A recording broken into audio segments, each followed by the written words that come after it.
all debates have, this debate will also have some rules. So please bear with me as I explain the process and the rules for today's debate. Today's debate is a question and answer format. Each candidate will make a 2-minute opening remark. A coin toss has been held to determine who gets to go first. The coin toss is won by Congressman Perlmutter, and he's reserved the right to actually go second. So Mr. Coors will be our first candidate to answer questions and make opening remarks. Following our opening remarks, each candidate will have alternate turns responding to questions that will be presented today. The questions will focus on 7 topics. The topics were devised by the Jefferson County Business Lobby leadership and their members. These include national debt, taxes, the economy, transportation, regulatory impact, energy, and statesmanship. Each candidate will be asked the same question. Once the question is asked, each candidate has 2 minutes to answer a question.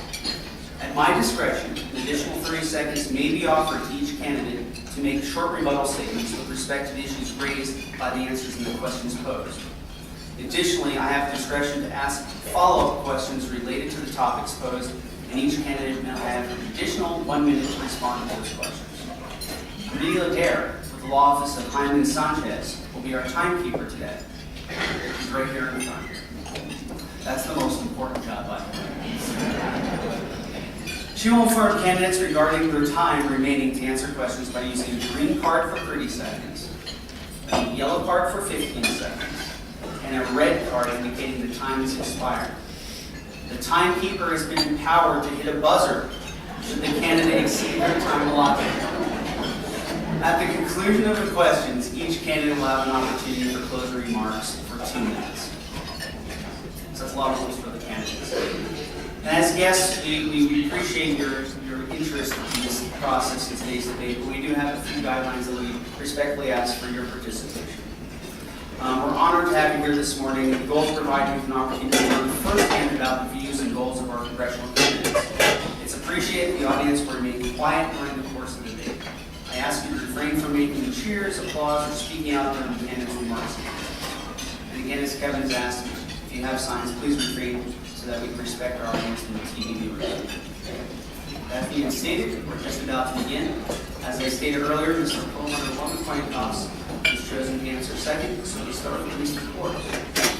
Mr. Coors, you have the opportunity to make opening remarks first. Welcome. Please go.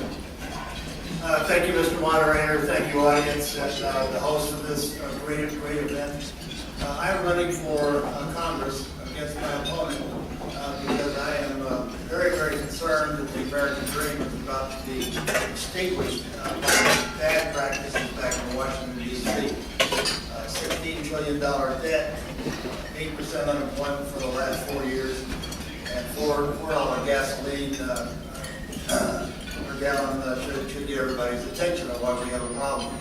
But the important thing that I'd like to remind you all of, tell you all about, is that why the American dream is important to me and my family is that my great-grandfather stowed away on a boat, came to the United States and Germany in the late 1860s, ended up working west, and then ended up on the banks of Clear Creek, where he thought it would be a really good place to have a brewery because there were all kinds of prospectors and American dream lovers prospecting for gold back in those days.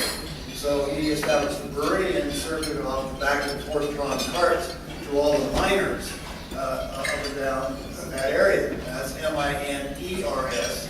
I don't know they're under any underage laws back in those days, but just for clarification. So he established that at the Airport Brewing Company in 1873, and later on did the Coors Tech.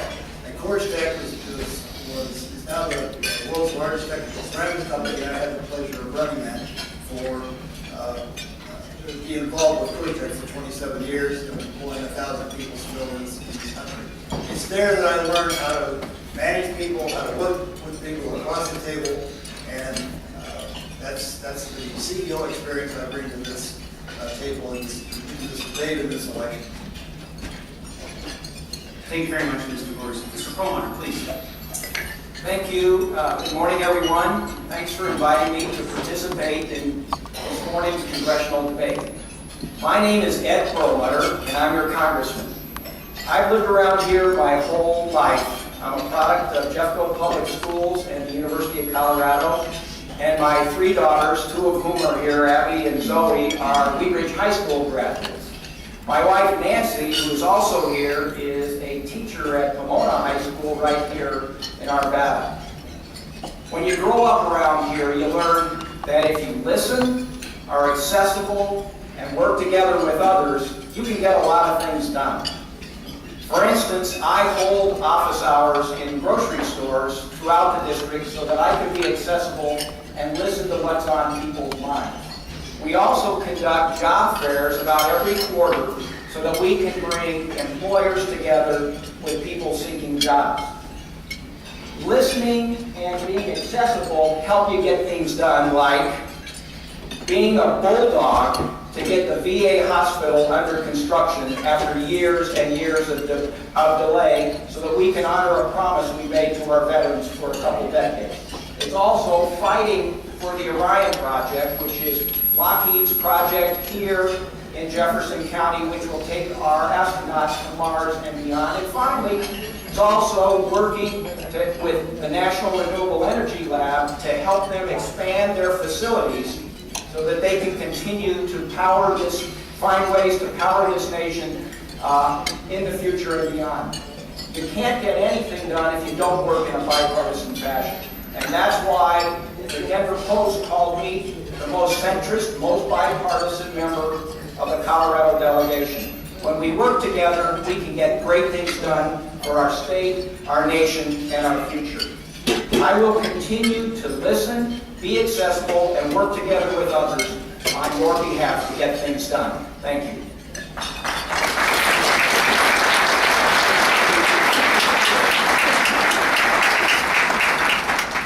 Thank you, gentlemen. Now to the topic questions. National debt.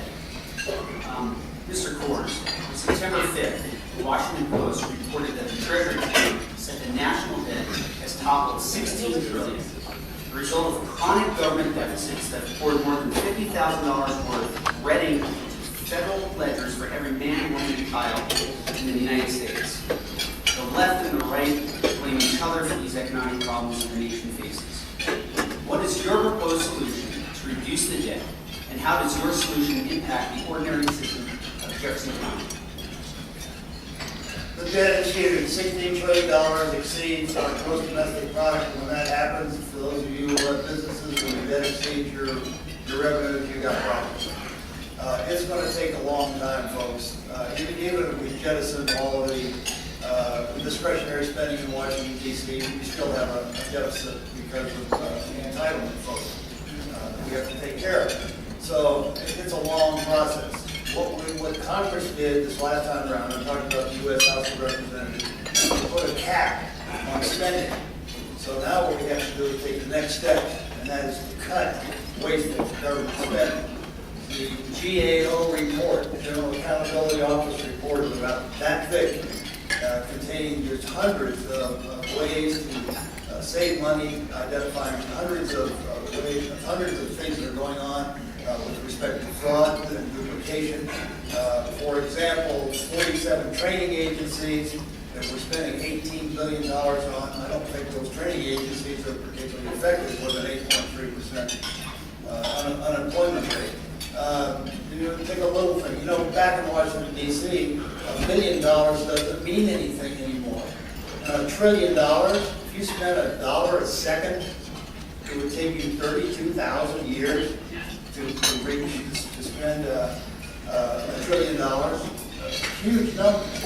And so there are all kinds of things back there we can do to cut spending, but it's going to take a long time to get the economy jump-started, small businesses, which is the backbone of this country, back to generating the kind of tax revenues that we need to have. If we increase the gross domestic product in this country by getting government out of the way, for every 1% increase in gross domestic product, will generate $2.3 trillion worth of tax revenues going forward.